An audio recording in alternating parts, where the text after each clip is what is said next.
why Bay Area artists can't get over the hurdle, right? And I think what we have to understand about the Bay Area is this isn't a issue just in the Bay Area. It's an issue everywhere, right? If you talk to people in Cleveland, it's talk to people in Cincinnati, Philadelphia, wherever it might be, everybody kind of has this similar take in this similar issue. The difference with the Bay Area is the Bay Area was built off independence, right? Like record labels overlooked us for so long to where we had no fucking choice but to build our own way, create our own platforms, create our own ecosystems, create our own infrastructure. So we were always overlooked. We never had major record labels in the Bay Area like that. It just never was a scene for the music industry in the Bay Area. And because of that, we were forced to kind of like adopt this independent mindset, right? Where we don't want no fucking help. Like we don't respect hierarchy. The Bay Area does not respect hierarchy. We cannot have nobody above us. We feel like we got to be the person and the person at all times. And if you look at how things have always kind of been musically in the Bay Area, right? The problem with the Bay Area, and I'm going to just fucking say it. Fuck it. We're going to get real here, chat.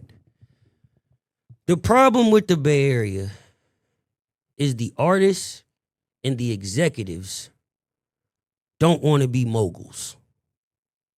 Niggas do not want to be moguls. They're hustlers. Everybody's running a hustle and they're not running a business. So if you look at how things were always structured in the Bay Area, we've never had a Bay Area artist, except a few, make music for the Bay Area. Niggas always rap for where they're from. So I know many of Oakland niggas who have said, I'm not from the Bay, I'm from Oakland. You know what I mean? Or I'm not from the Bay, I'm from San Francisco. And if we look at the history of the Bay Area and how things have kind of always played out musically, Too Short rapped for Oakland, right? It was about things that was going on in Oakland. E40 and Sick With It Records was more so like a family thing, like the clique, like Be Legit's his brother. You know what I'm saying? Droopy's his son. It was a family thing. And you've had people like San Quinn, RBL Posse, all these different people from San Francisco, right? But they rap for where they're from. The one person who rapped for the Bay Area as a whole was Mac Dre. Mac Dre was the one person who would sign somebody from Oakland, Mr. Fab. He had Thiz Latin. He had like the punk rock skateboard kids up in Sacramento. He had niggas in Pittsburgh. Y'all know I'm from Antioch. So we used to see Mac Dre out there in the scraper vans with the big shades and the big tees and all the shit. And what Mac Dre did was give us an identity that we all can agree upon, right? Meaning, before Mac Dre, Oakland niggas would be in the party and be like, oh, there go them Frisco niggas, man, fuck them niggas. But when Mac Dre came, it was like a unified thing of hyphy. We all did the thizzle dance. We all wore big shirts. We all wore stunner shades. We all wore big hats, all these different things. So Mac Dre gave the Bay Area an identity as a whole, as this is what the Bay Area looks like. Unfortunately, as Mac Dre was making his climb, even with shit, Trill TV, right? Mac Dre had Trill TV before social media. This nigga was literally recording himself going to Oregon, back to the trenches of the Bay. He fucked with white women in Marin and the ghettoest bitch in fucking Vallejo. He didn't give a fuck. He fucked with everybody. And because of that, it created a sense of we all won, right? Well, unfortunately, Mac Dre dies. And when Mac Dre dies, it kind of kills the spirit of what the hyphy movement was, and the hyphy movement never turned into anything else. But we look at places like Atlanta, right? They've had the crunk movement, but they turned it into trap, and then trap turned into trap soul and all these different things. New York, boom bap, and they turned that into different shit. LA even was a Dr. Dre West Coast thing. Then it was Kendrick and YG and then Tyler the Creator. And through all these cities we fucking naming, right? If you think about Atlanta, there's everybody keep talking about infrastructure in the Bay.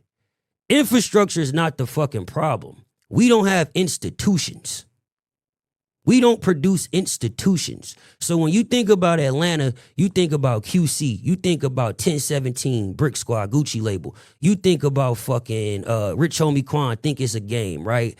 L.A. Reid, Babyface, all these different labels, New York, Dipset, Rockefeller, Bad Boy, L.A. You can't name a rapper that's not tied to a subsidiary company. Kendrick Lamar, TDE, YG, 400, Tyler the Creator, Odd Future. All these artists are attached to subsidiary labels that are a business and an institution. We have a hard time creating that because we're so busy being innovative that it's hard for us to build community. Sometimes when you're so innovative and you want to be first to do something, it's hard to get everybody to agree to one thing. And that was the one thing Mac Dre figured out that a lot of us have a hard time figuring out is it's okay to fuck with everybody because everybody's not going to like me, but they may like Kilo. They may like this person or whoever it may be. And when Mac Dre passed, we go through this like dead zone for a minute. It's like dead.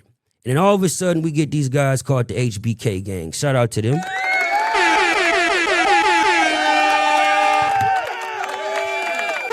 We get the HBK gang with I Am Sue, Says the Gemini, P-Lo, Kaylani, everybody, right? And before they can even really get it going, they had a hit song with Beat the Pussy Up. Beat the Pussy Up was a song that we all agreed upon as the Bay Area that this shit's a hit, this shit is fire, we fucking with this shit. Well, what happened with Beat the Pussy Up, because there was no institution to properly kind of present that to the world, Beat the Pussy Up kind of got passed around the world. So there was a Chris Brown version, a T.I. version, a Jeezy version, a 50 Cent version, a Jay Valentine version. Like, it was all these different fucking versions to where we didn't know who the fucking song belonged to anymore. And everybody getting on the song overshadowed the moment. And because it was a moment that wasn't tied to an institution, it passed, right? And then they had probably internal things going on about the song or whatever. So that didn't work out, right? But if HBK continues to stay together, they become an institution to now maybe SOB is under them, right? So we get SOB. And keep in mind, these both groups was managed by the big homie Stretch. Shout out to Stretch.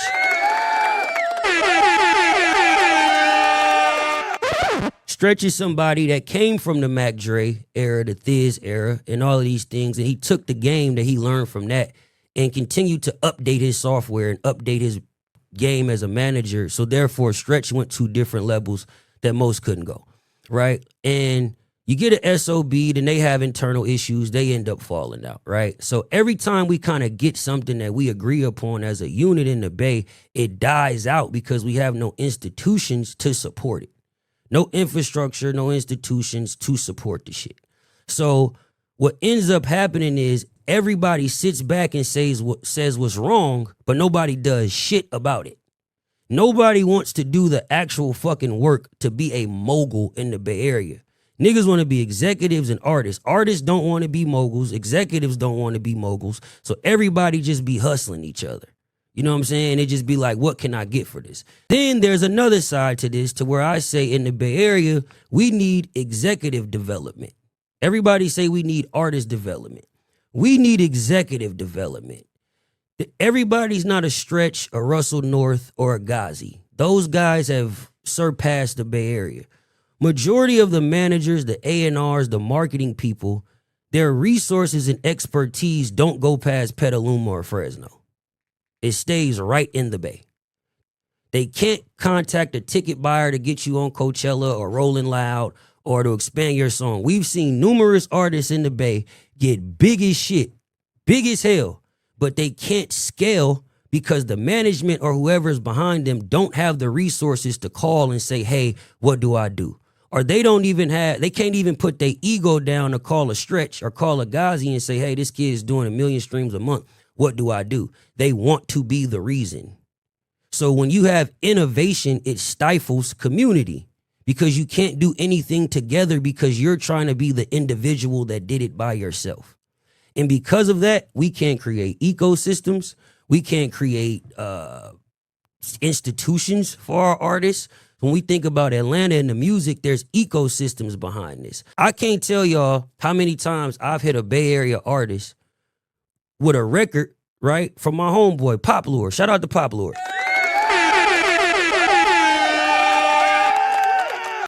If you don't know who Pop Lord is a major writer in the industry. I can't tell y'all how many times me and Pop Lord have done a song and I've sent it to somebody in the Bay Area and they say I write my own shit. Or I don't take songs from other people. Or I don't want that. It's a record. We're in the music business, not who could write the best business. And we get so caught up in individualism that we can't create community. It's very, very, very difficult for us to create community. So when we're talking about ecosystems of music, when Atlanta drops a song, let's say Pop Lord writes a song, and he gives this song to the biggest artist in Atlanta. Pop Lord says, hey, my platform ain't big enough to blow this song up, but I'm going to give it to you, right? The biggest artist in Atlanta gets on the song. Now, this artist is going to tour. It's going to be on radio and all of that. What Pop Lord does is say, make sure my producer's credited. Make sure my engineer is credited. Make sure my management is credited. Now, when this artist goes out and performs this song, the money that's coming back in, everybody's getting something. They're not dealing with, I didn't want to pay bruh for the beat. They not dealing with a nigga want 1,500, I'm not giving it to him for the beat. We feel like a nigga just supposed to give us the beat because we from a certain city or a certain area. And that's just not how it fucking works. So we can't create systems. We can't create an ecosystem. We can't create an institution because the money isn't there because we can't build community. It sucks. It fucking sucks, right? And we're talking about now, I seen last night, Stretch and everybody was talking about having a conference, right? The conference will be amazing. The conference will be amazing, but here's the problem with the conference. A lot of you niggas don't need to talk. A lot of you niggas I seen a lot of y'all in Rab Live last night talking about, yeah, that shit'd be lit, bruh. Nigga gotta perform at that. Niggas don't need to perform at the conference. We need lawyers doing live deals. We need niggas showing how to do song splits.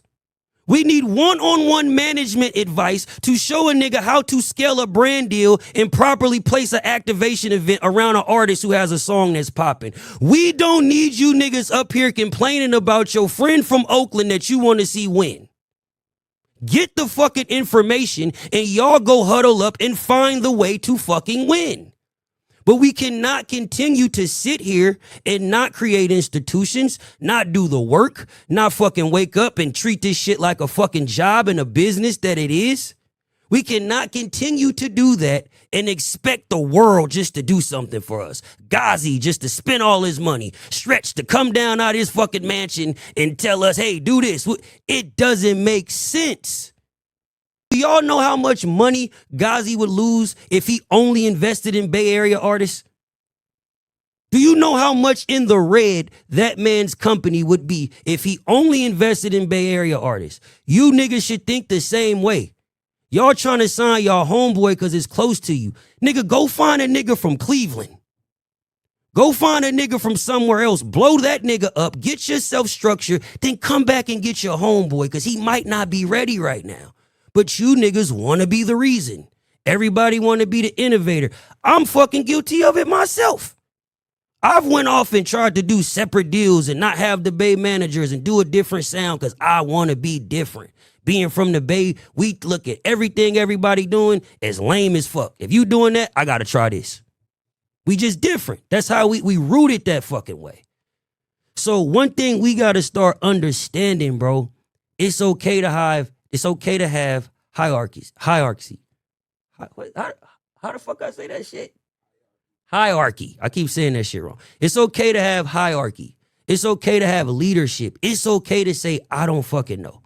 I called Stretch a fucking few months ago, him and Rab on the phone. I'm like, bro, I don't fucking know.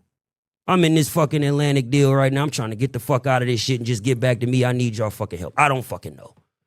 It's okay to say we don't fucking know because that's the way we'll find a way to help each other. But if everybody's sitting around this motherfucker like you got the answers and you the nigga will never be able to build nothing. And niggas got to stop sitting around talking about what needs to be done and go fucking do it. Go do it. Go do it. I'm a nigga from Antioch. My whole life niggas was like, oh, that nigga ain't from the Bay. I can't tell y'all how many times I've been to New York places and people told me, oh, such and such said you ain't from the Bay. You from Antioch.